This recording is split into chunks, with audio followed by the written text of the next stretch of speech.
Nabigyan na noong nagdaang linggo ng kopya ng impeachment complaint ang mga miyembro ng Senado.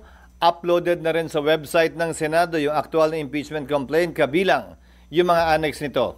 Kinokonsidera ko itong public document at marapat lamang na isa publiko. Hindi naman ito private crime na tinatawag na dapat limitado lamang ang makakakita o makakabasa. Sir, na-verify na ba yung mga signatures? Sabi ko kasi check kung... Visually na-verify na yung lahat ng 215 signatures na wet signature nga. Tiningnan niya ng hindi bababa sa 4 na tao, ng hindi bababa sa 2 beses kada tao. Pero dagdag doon, nag-procure pa kami nung app, kasi may app na may AI app na para makita kung wet signature nga ba ang nasa papel o ito ay e-signature. Just to further validate. Pero yung initial na ripaso nito, using visual perusal, wet signature lahat ng 215. So bakit kailangan gawin yan? Wala bang presumption of regularity after all it was sent by the House and delivered by the House Secretary? Meron, pero ayoko naman ding masisi kami na hindi namin ginampanan yung napakasimpleng tungkulin namin. Simple lang naman ang trabaho namin eh. Tingnan kung wet signature ngayon dahil dapat verified yan sa harap ng Secretary General. At tingnan kung yung 25 pirma o higit sa 1/3 ay mga kongresista nga ba talaga o hindi na. So, masasabi ko yung SP na verified complaint na yung natanggap niyo? Tinanggap naman na talaga namin yung verified complaint. Again, we can only make the corresponding recommendations to the impeachment court with respect to any such findings, contrary to procedure.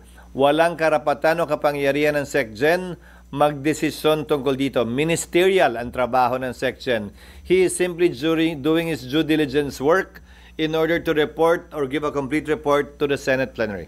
Sir, yung nasa kanila na yung copy, magpapatawag ka ng special session. Layo naman ng talon mo. Meeting ko, sir.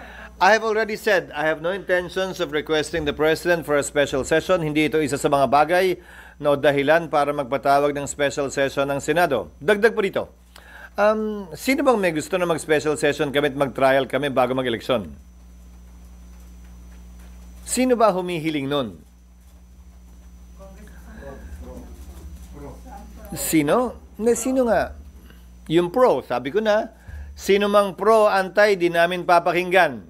Sino mang pro, anti, VP Sara, di namin papakinggan. Susundan namin kung anong tinatalaga ng batas. Pero babalik tanawan ko. Ang impeachment ni dating Ombudsman Mercy Gutierrez, 3 araw sinumite sa Senado bago kami nag-adjourn.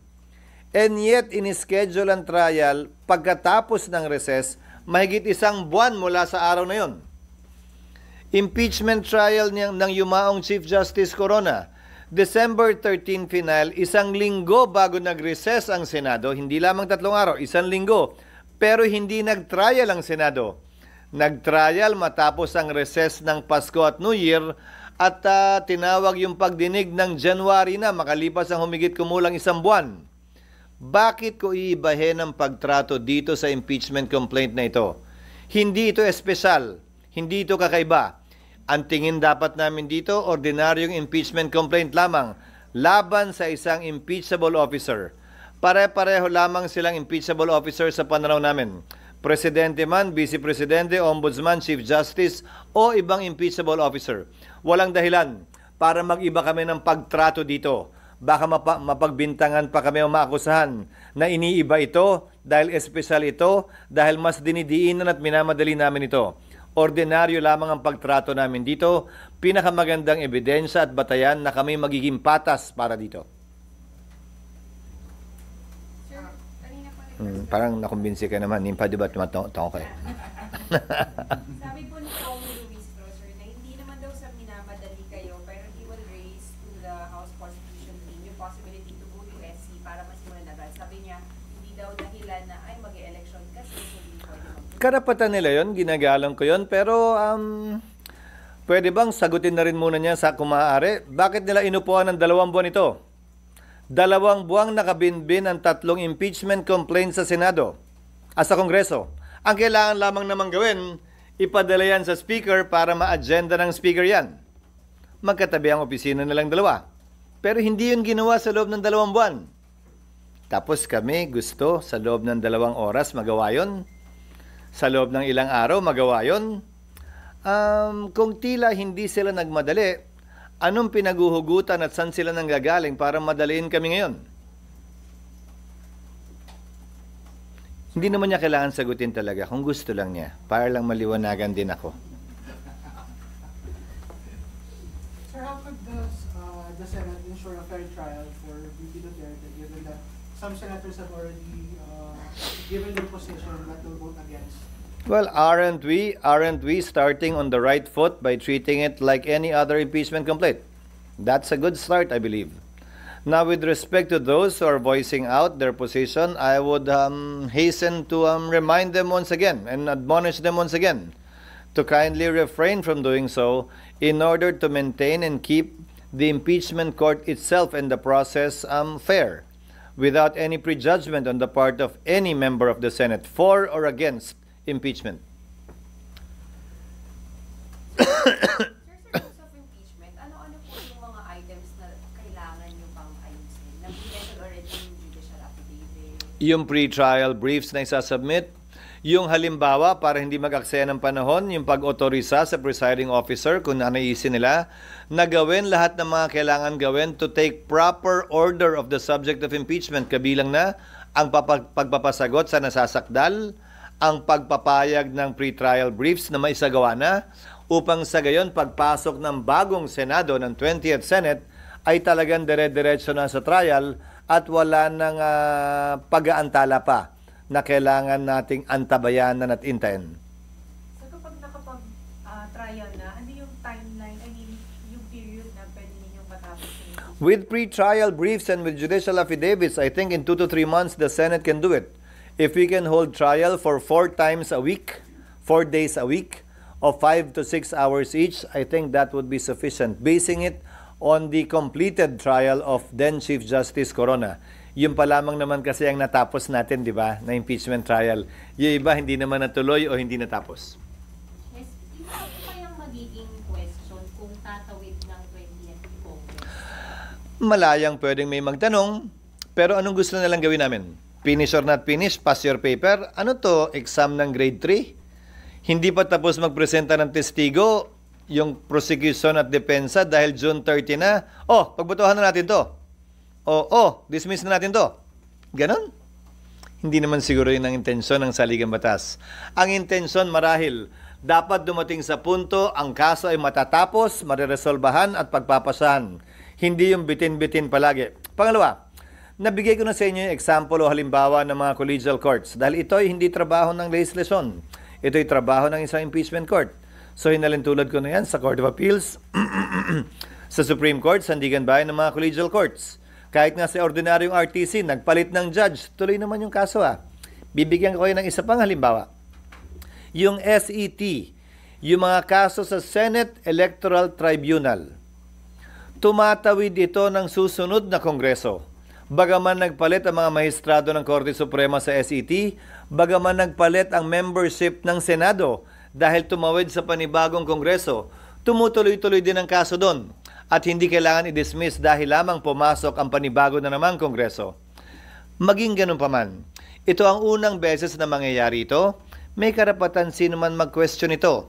Pero tulad ng sinabi ko, hanggat walang TRO ang Korte Suprema, gagawin namin kung anong tingin naming tama kaugnay sa paglilitis na ito. Sir, kung consider nyo na dun sa bubuin yung rules kasama yung ganito tatawid na sa Pwede, pero hindi naman na kailangan i-specify yon. Dahil halimbawa, kapag inotorisa ang presiding officer na nagkataon ay ako na hindi pa matatapos ang termino ko ng June 30, kung i-autorisa ako na gumawa ng mga ilang order at bagay before or prior to trial, kaugnay ng judicial affidavits, pre-trial brief, edi effectively tumawid na po yun ng June 30 dahil ang termino ko'y matatapos pa sa 2028. At sangayon din sa rules ng Senado, magpapatuloy na tagapangulo ang sino man nakaupong tagapangulo ng Senado hanggat hindi nahahalal ang kanyang kapalit sa susunod man na Kongreso o sa loob ng parehong Kongreso. With the senators already furnished with the impeachment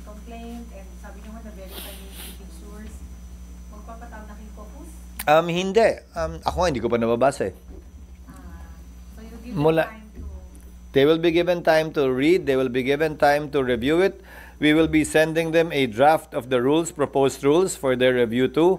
Para pagdating ng June 2, wala nang hindi ko pa nababasa, I need more time to read. Wala nang ganoon. Sapat na panahon na to para mapag-aralan nila lahat ng dapat at kailangan at pwedeng tingnan at pag-aralan.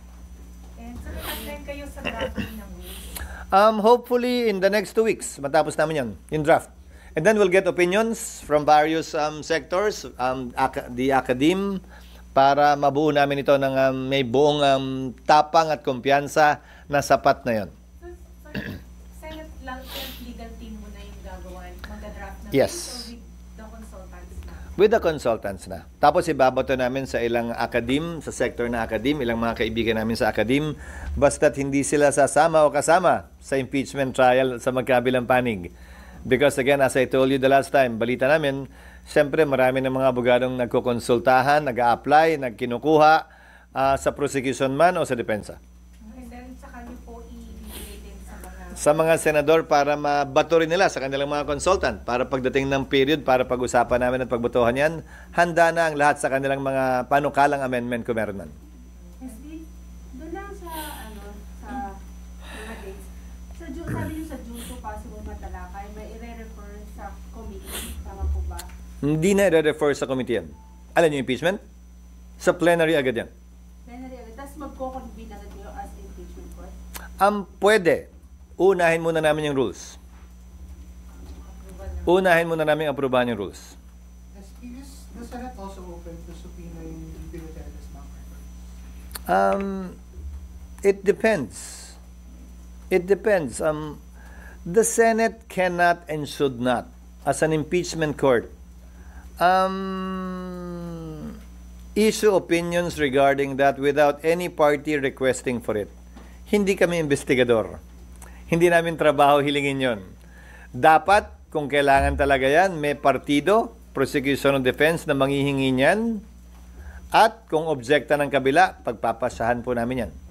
Ayokong pangunahan ng impeachment court kaugnay sa bagay na yan.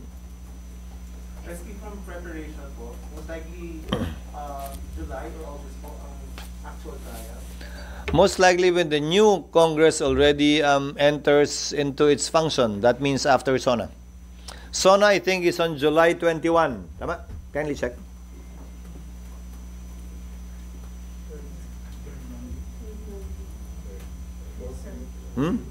SONA is on July 21, so trial will commence after that date. So yung hindi ba to with this hanging, hindi ba makaka-apekto sa politika, ekonomiya? Dapat hindi. Bakit? Dahil, ulitin ko, ito ay legal, konstitusyonal at normal na proseso para mapanagot ang ilang matataas na opisyal natin na tinatawag nating impeachable officers. Hindi ito dapat katakutan. Hindi tayo dapat tumakbo palayo dito. Hindi tayo dapat mabahala dito. Dahil normal, ordinaryo at legal na proseso ito na nakasaad sa ating saligang batas. Sir, sabi po ni Justice Ascuna na parang no problems na sige tumawid draft of the 19th and 20th Congress but they have to convene during the 19th. Sabi niya, so may assurance naman po na within the 19th mako-convene po yun. That is an option for the 19th Congress to take because whatever it is that the 19th Congress does, the 20th Congress, dahil aabutan yon, can decide otherwise. Pero definitely, sir, magko-convene kayo sa impeachment court. Again, depende yan sa 19th Congress. Kasi mangyayari yan, 2 beses kayo magsusumpaan, baka may dagdag ground pang umangat eh. Isa yan sa mga pag-uusapan at pag-aaralan namin sa rules. So bahagi yun. Dahil pwede na, ang rules dapat aprubahan namin ha, hindi bilang impeachment court. As a legislative body, dapat namin aprubahan yun. So, pwede naming aprubahan yun na hindi pa impeachment court. At dahil kinakailangan lamang naman ng impeachment court sa trial, lahat ng mga kailangan gawin bago mag-trial, hindi pa naman kinoconvene ng impeachment court. Again, by analogy, let's draw from history. Nung panahon ng corona impeachment, hindi pa yata nagko-convene kung tama ang pagkakaalala ko anong impeachment court.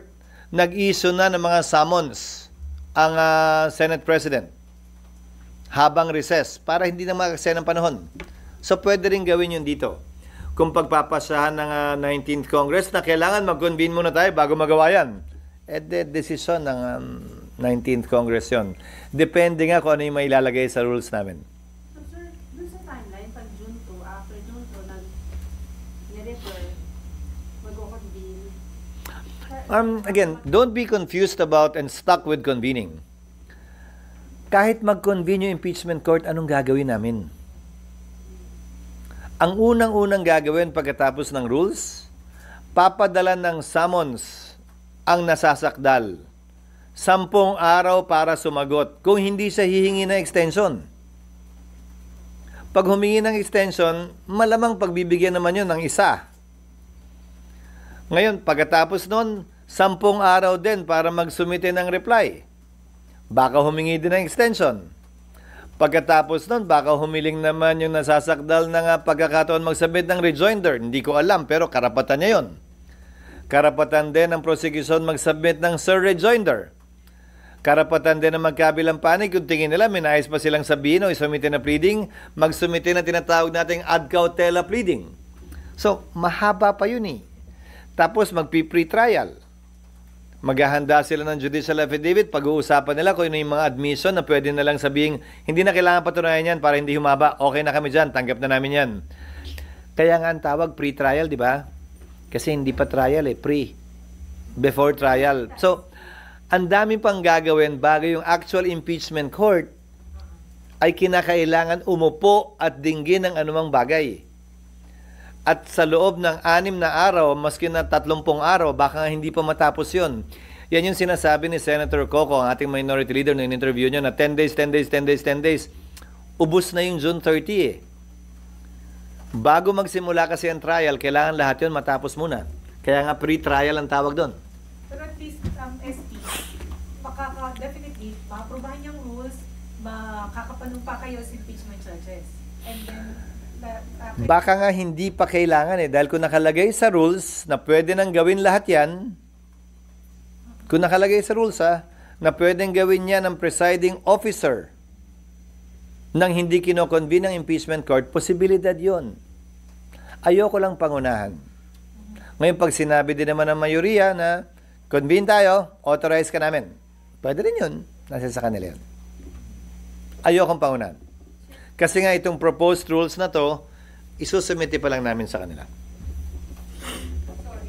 Kasi pa sabi ni, as po na rin po ulit to sir, sabi niya, palagay daw niya magkakaproblema kung hindi masimula ng 19th Congress. Kasi raw po, it's possible na yung mga pumirma na congressman hindi na manalo. So hindi na 1/3, hindi na kompleto. So kailangan... We will cross the bridge when we get there. Because at any point in time, dahil tumawid nga, the new Congress can always vote to withdraw the impeachment complaint. What is preventing them from doing that? But even if they do so, the decision to allow it is still the decision of the impeachment court. Nasa amin Hindi sila pwedeng mag-withdraw nang sila lang ang magdedesisyon. Without prejudice, with prejudice, ano ba yan? Pero yung kinakailangan boto sa aking pananaw, bagaman wala yan sa saligang batas, must be more than 2/3. It must be more than 2/3 vote dahil dapat less than 1/3 na ngayon yung may iwan. Higit sa 2/3 yung may gustong i-withdraw yon. Pero sa dulo, decision pa rin ng impeachment court yan. Hindi porkit gusto nilang withdraw, automatic mawi-withdraw yan. Pero sir, di ba yung capacity nila sa pagpapile ng complaint is because they are congressmen. So what happens kung sa pagpasok ng 20th Congress, hindi na sila congressman, wala nang one... Again, that is a subject matter for the impeachment court to decide. Kung less than 1/3 na lamang yung nanalo, matapos na eleksyong ito natatawid sa 20th Congress, if the proper motion will be made by either side, pagpapasa ng impeachment court yan. Kung i-dismiss na or... To my mind, we cannot do that and we should not do that motu proprio or on our own. Someone should ask for it. Again, the court generally should be a passive body. Meaning pagpapasahan namin kung anong ilalagay sa harapan namin para pagpasahan. Hindi para sa amin ang pangunahan ng magkabilang partido at panig na gawin nyo to, wag nyo gawin to, wag nyo gawin to. Bago kami may gawin, dapat may humiling. Dapat may humiling either from the Senate Or from the parties. I would prefer that it come from the parties. So, SP, kung matatapos yung June 13, tapos hindi pa kayo napagsigawa ng pre-trial, walang mangyayaring impeachment trial during pwede in Congress. Pag sinabi mo ang trial, ang pre-trial, hindi trial. Kaya nga pre-trial eh, hindi pa siya trial. Kung proseso within hanggang June 30, tapos na yung term nyo, pwede in Congress, wala na kayong trial. Walang mangyayaring trial. Ganun po ba? Wala akong sinabing ganun. Saan galing yun? Tumalon ka na naman eh. Tumalon ka na naman. Hindi na po na pang grade 3. Ubus na kasi yung oras nyo, SP, di ba? Doon pa lang sa pag-submit ng documents sa proseso. Sinabi ko na sa inyo, di ba? Ministerial ang pagtanggap namin ng impeachment complaint. Nasa Senado na yan. Anumang disposisyon niyang kasong yan, impeachment court na ang magpapasya. Dinismiss ba? Hindi naman. I-dismiss ba namin kung hindi namin matapos lahat ng kailangan gawin? Malamang hindi. So, sino ka, siya o sila para magsabing wala na? Eh hindi pa pinagpapasahan ng impeachment court. SP, kasi siguro yung gusto namin ma-picture SP na kung kahit one day makapag-convene kayo in one day. Wala ngang anong gagawin nga. Anong gagawin? Hindi naman kami pwedeng tumanggap ng testigo. Okay, so, Wala kaming gagawin. so walang maaasahan na at even No, a day. depende nga sa magiging impeachment rules na mapapasa. Kaya nga dapat una muna yon. Pag sinabi ng impeachment rules, dapat convene muna. E di magko-convene kami. Bago itong lahat ng tumagawa, e di magko-convene kami. Pero pag hindi yon ang nakasaad sa rules namin at pwede na namin gawin to nang hindi nagko-convene, e di hindi kailangan mag-convene. Pero, But make no mistake, the Senate already has jurisdiction over the subject matter of the impeachment complaint. sir, mangyayari ba yung mag-o-oath na yung mga senators ngayon? Kayo naman, picture lang ang habol nyo at video. Wala namang kinalaman yun doon. That is not our concern. Sir? Having your photo up for that oath taking or whatever is not our concern. Our concern is to be able to maximize the available time in the 19th Congress and hopefully be able to save on some time for the 20th Congress when it comes. Sir? So, sir, clarify ko lang. Sir, yung magiging process so far, if tama ako, sir, i-clarify lang, until June 30, parang ministerial lang yung pangyayari na Hindi ministerial lang. Nagawa na namin yung ministerial na pagtanggap. Hindi ministerial ang pag-approve namin ng rules. Pagdidebatihan yan. Pagbobotohan yan. Kung anong mapapaloob dyan, ilalaman ng rules, debate at boto yan. Amendahan niya ng makailang ulit malamang. So, hindi siya ministerial. Ngayon, kung nakapaloob sa rules, pwede nang gawin lahat ito sa ilalim ng presiding officer lamang. E di, hindi kailangan mag-convene. Pag sinabing dapat mag-convene muna kami para masimulan, e di hindi nang susundin namin. Pero wala pa yun sa rules ngayon. Kailan kayo, sir, magiging impeachment court? At what point? Kapag ka manumpa na at magsimula na ang trial. Kasi kahit manumpa kami, anong gagawin nga namin? Sir, most likely 20th Congress na po. Yes, I've said that since our first press con when they filed it. Sir, so how about Most likely, the actual trial will begin in the 20th Congress. So, sir, before the actual date, anong tawag sa inyo? Walang term. Hindi pa kami impeachment court. Dahil nga hindi pa sumusumpa. Uso naman yan, di ba? Walang label. Sir, paano po kung a little over more than lang ng 1/3 yung nakabalik dun sa mga pumirma na? I mean, nanalo sa eleksyon. May questionin pa ba yun? Hindi. Basta't- Kahit 1/3 pa rin. Basta't 1/3 pa rin. At saka ang tanong, may magrereklamo ba? Sasabihin ba ng panig ni Vice President Sara, oh, ganito na lang. Again, hindi kami pwede manguna. A court is a passive body. Hindi kami pwede mag-una-una. Iintayin lang namin kung ano yung hihilingin ng magkabilang partido. Hindi para sa amin turuan sila kung anong dapat o hindi nila dapat gawin. May mga abogado silang kukunin para dyan. Hindi para sa amin turuan sila kung anong makakaganda sa kaso nila. Desisyon nila yan. Sila ang bahala dyan. Hahayaan namin silang gawin yan. At kung sakasakaling may mag-raise, mag-bring up ng bagay na yan, we will decide on it as it comes. Sir, sorry. Nandun pa rin tayo sa picture ng ano, wala na. Sir, technical lang po. So, sir, yung impeachment rules, kapag okay na po sa inyo, it has to be approved by plenary. Yes. And then it depends on what is contained in the impeachment rules now. Kasi parang ang in-expect namin at least may Kaya nga. O pero kahit nga makuha nga yung photo op na yon, anong gagawin namin? Wala pa rin naman kasi papasagot. Remember, we have 6 session days when we resume. Okay? We have 6 session days. From June 2, we have 28 days left, including Saturdays and Sundays. Yung period pa nga lang of the exchange of pleadings, yung palang ubos na yung June 30 eh. kasi parang yun sir kasi yung maipakita that the process has already started. When you convene as an impeachment. The process has already, as of today, as of February 5, the Vice President was already impeached. She is an impeached Vice President already. That's the beginning of the process. The process has begun. So ano pang hinahanap niyo sa proseso? Picture lang nga gusto niyo, wala namang kinalaman yun dun eh. Makarob na kayo.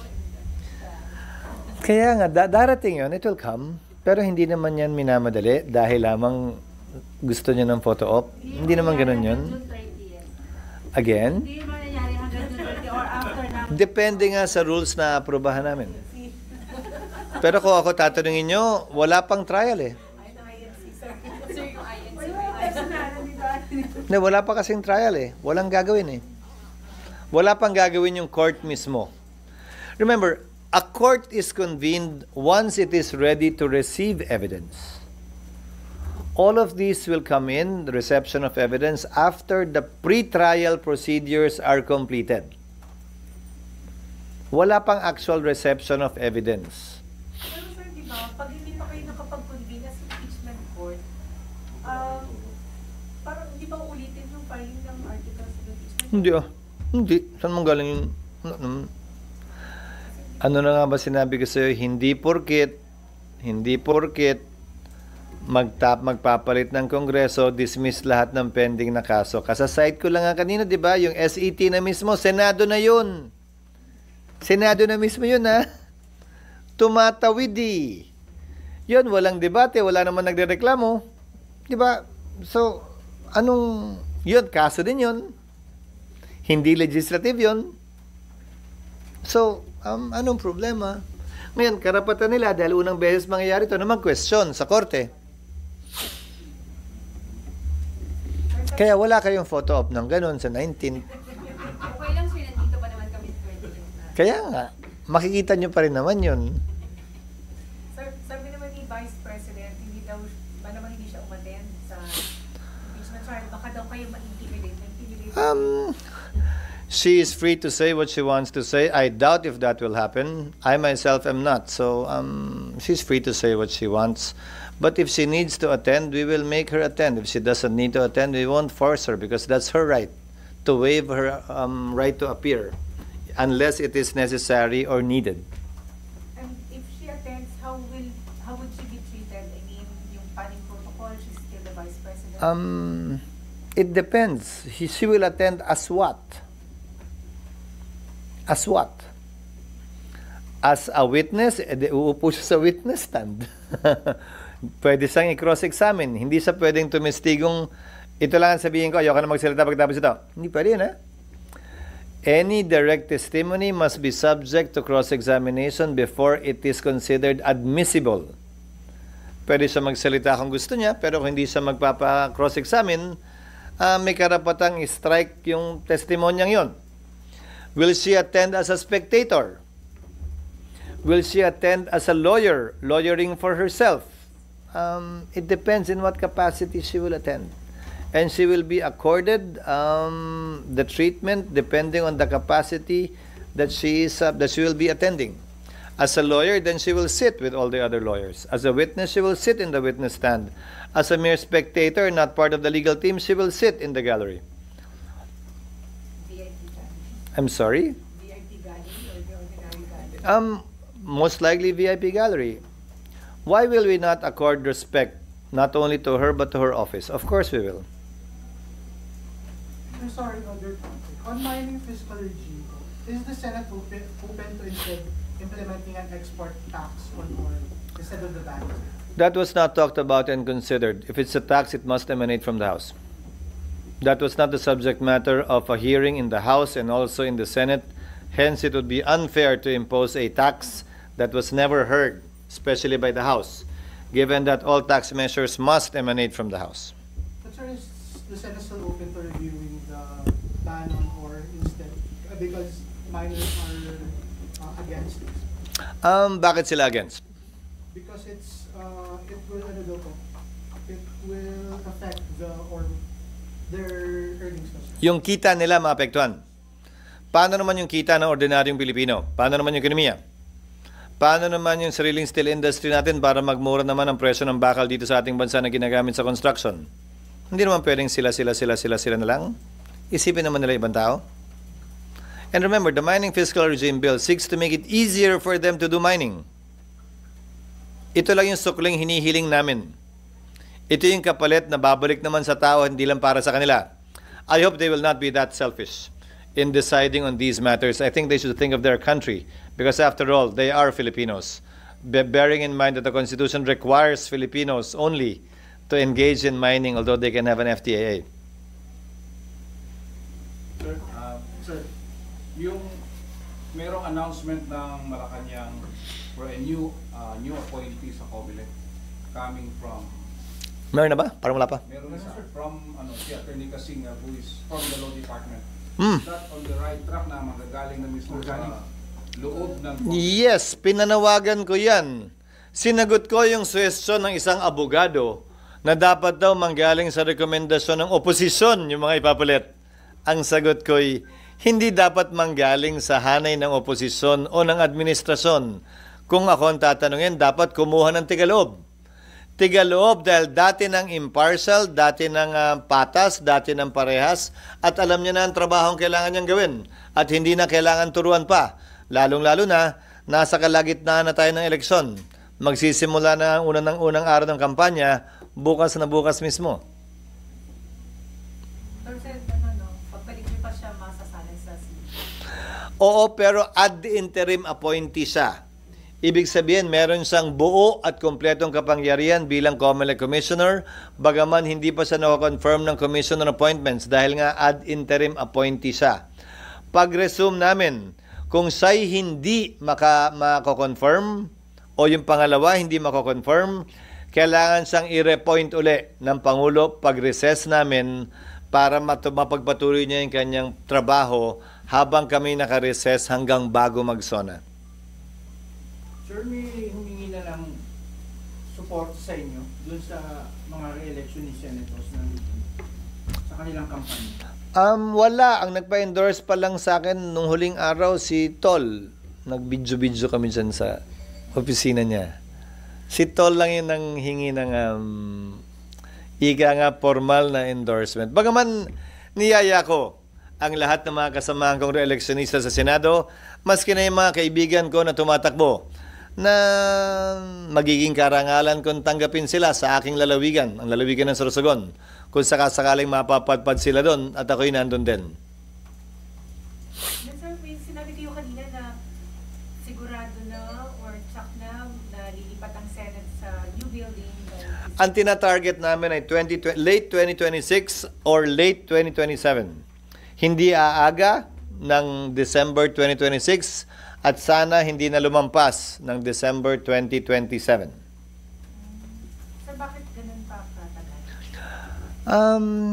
Kasi walang plano. Plano, referring to Ang tagal ko nang tinatanong kung kailan kami lilipat, walang makasagot eh. Ang tagal ko nang tinatanong magkano ba talaga kailangan para matapos yan, walang makasagot eh. When we looked for the DAED, the detailed architectural and engineering design, there was none. It's been undergoing construction for the past decade or so without one. Natapos lamang yon dahil na rin sa pangungulit namin nung nakaraang Disyembre lamang. Kaya ngayon lang ako makakasagot na base sa planong yon, matatapos sa mga takdang panahon na yan.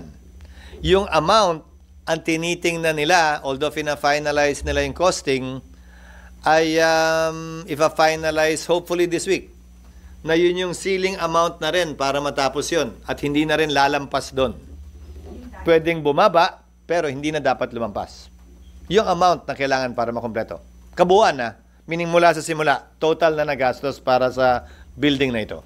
So, sir, kung matapos, kung 2007, 1 year na lang yung, o ilang months na lang para sa election ulit, eh, di ba? Kung ako ang tatanungin mo, 2028 na kami dapat lumipat para yung mga patapos, yung mga hindi natatakbo, ay hindi na gastusan pa ng pamahalaan sa mga opisina nila na 6 na buwan na lang naman. Sir, kasi pagka pumapalit yung bagong senator, nagre-renovate sila ng opisina. Or baka hindi niya type yung kulay, malay ko, di ba? So, maganda na siguro na 2028 na para magsimula tayo ng fresh. Pero sir, as of now, ongoing pa rin yung construction yun. Ongoing. Nagpapatuloy. So, yung DAED pala, dapat kasama yung mula sa start ng kontrata. Pag nagpagawa kayo ng bahay o kung ano man, tanong niya yung mga kakilala niyong arkitekto at engineer, kailangan yun. Hindi naman pwedeng never ending na pag bisita mo ng 1 linggo, gusto ko to. Next week naman, nagbago isip ko ganito na lang. Di ba? Hindi naman pwedeng gano'n. Hindi pwedeng moving target yan. Dapat naman may hangganan lahat. Sa katunayan, nung binid out, wala kinalaman. Hindi porkit Valentine's Day ko naman. Hindi, di ba? Hindi pwedeng 224 ito? Oo. Hindi nga po pwedeng forever. Dapat may hangganan. Di ba? Hindi pwedeng, siksik-liglig, walang hangganan yung bulsa. Hindi naman pwedeng ganon. So, yun ang isa sa mga unang ginawa namin. Kaya lang, sa sobrang laki ng gusali, hindi rin ganon kadaling gawin. At ang daming mga pagbabagong ginawa na wala naman dun sa aktual na plano, original na plano, na kinailangan namin isa lang-alang. Kaya December pa lang natapos yung DAED. Ayokong i-dead that. Kasi pwedeng detailed engineering and architectural design. Dead yun eh. DAED na lang. Unahin natin yung architecture. Mula pa. Bigyan ko kayo ng amount pag nalaman na namin, pag nakompleto na namin yung estimate. Again, ceiling amount to. Hindi na dapat lumampas doon. I'm sorry? Hindi na dapat lumampas doon. Pero meron, sir, allocation for this year. Merong allocation for this year. Kulang pa rin yun. So, yung final allocation will be in 2026. Sure, na-consider na yung inflation doon? Just in case? Lahat finactor in na. Doon sa cost estimate. Yun pa yung isang problema. 2013, nung sinimulang gawin tong building na to, yung cost at estimate nila pang 2014, 2013 din, 12 taon na yung lumilipas. So, kailangan i-update. Ngayon, gaano man kalaki yung halaga niyan, wala akong magagawa doon. Inabutan ko na, minana ko na yan. Kailangan ko na lamang isaayos at tiyakin na sa abot naming makakaya, malimitahan yung dapat gastusin para matapos yan. Hindi rin ako papayag na maging white elephant yan. Ika nga na nakatayo lang, nakatiwangwang at hindi magagamit. Bye-bye.